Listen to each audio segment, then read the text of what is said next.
महंगाई बहरान पर काबू पाने का था, लेकिन एक साल के अंदर अंदर पाकिस्तान के अंदर ऐसे ऐसे तारीखी बहरान खड़े कर दिए गए जिनकी मिसाल हमारी तारीख में शायद ही कभी मिले। कि हमने वक्त ज़ाय कर दिया, हमने 75 साल ज़ाय किए, इस कौम को कौम नहीं बना पाए। हम इस कौम का छोड़े आईनी मसला बहरान, हम इसका समाजी मसला हल नहीं कर पाए, हम इसका अखलाकी मसला हल नहीं कर पाए, हम इसका मुआशी मसला हल नहीं कर पाए।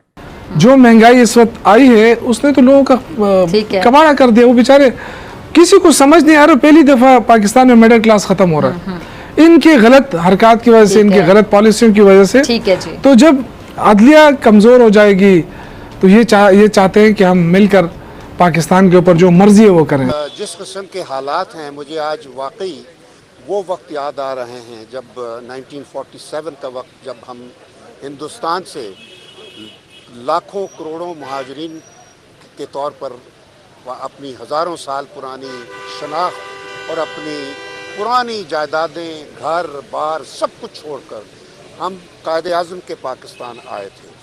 और मैं 75 सालों में मैंने इस पाकिस्तान की बहुत खिदमत की है, लेकिन मैं उस दिन से, पहले दिन से ही उस पाकिस्तान की तलाश में हूँ जिसका तसव्वुर अल्लामा इकबाल ने बर्र-ए-सग़ीर के मुसलमानों के लिए एक खुददार शख्सियत,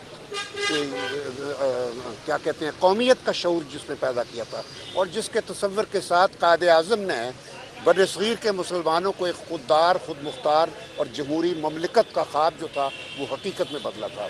क्योंकि 1946 में जिस वक्त पाकिस्तान की बातें हो रही थी, आज मैं आप यंगर जनरेशन है उनको याद कराना चाहता हूँ, अक्सर को नहीं मालूम कि 1946 में एक अबूरी हुकूमत बनी थी, अंग्रेज़ों ने बनाई थी। उसमें पंडित नेहरू जो थे वो वज़ीर ख़ारजा थे उस वक्त, और उन्होंने बतौर वज़ीर ख़ारजा सितंबर 1946 में एक बात कही थी और कहा था कि अब जो बातें हो रही हैं नई ममलकत के बनाने की, मैं आज ये लिख कर देता हूँ, उसने कहा कि कोई आज़ाद ममलकत नहीं होगी, ये सिर्फ एक कल्चरली ऑटोनमस एंटिटीज़ होंगी जो कोई आएंगी वजूद में इंडियन ओशन के वक्त। क्योंकि उसने कहा क्योंकि अब दुनिया में सिर्फ 4 बड़ी ताकतें होंगी, ग्रेट पावर्स उसने कहा था।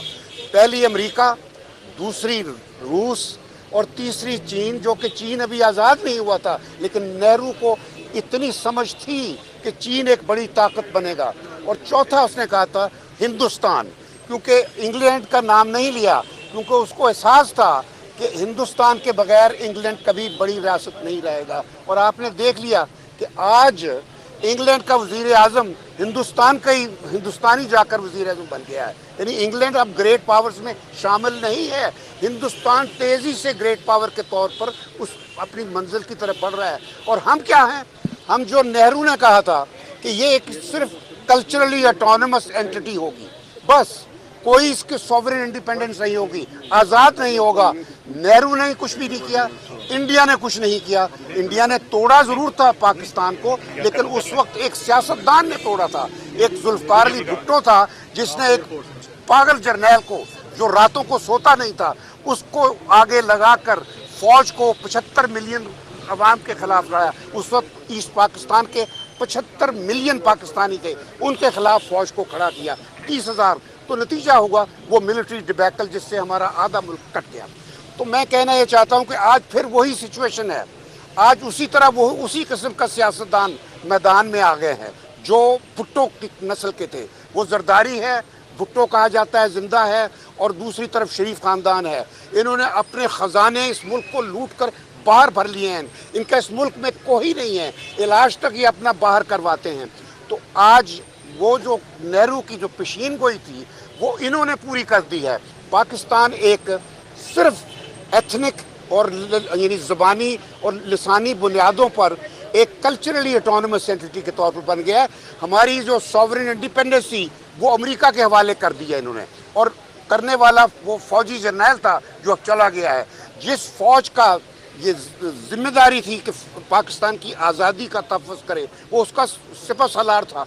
तो वो जो एक आदमी जिसने पूरी फ़ौज को के नाम को इस्तेमाल करके ये गलती की है, अब वक्त आ गया है कौम इस बात का एहसास करे कि किसी एक शख्स को ये हक नहीं पहुंचता कि वो मुल्क की किस्मत के फैसले करे। कोई ये नहीं फैसला कर सकता कि इस चोर को पाकिस्तान का रूलर होना चाहिए, इस बाहर की ताकत को पाकिस्तान के ऊपर मुसल्लत होना चाहिए। अब सिर्फ पाकिस्तान के अवाम वो फैसला करेंगे कि हमारा रूलर कौन होगा।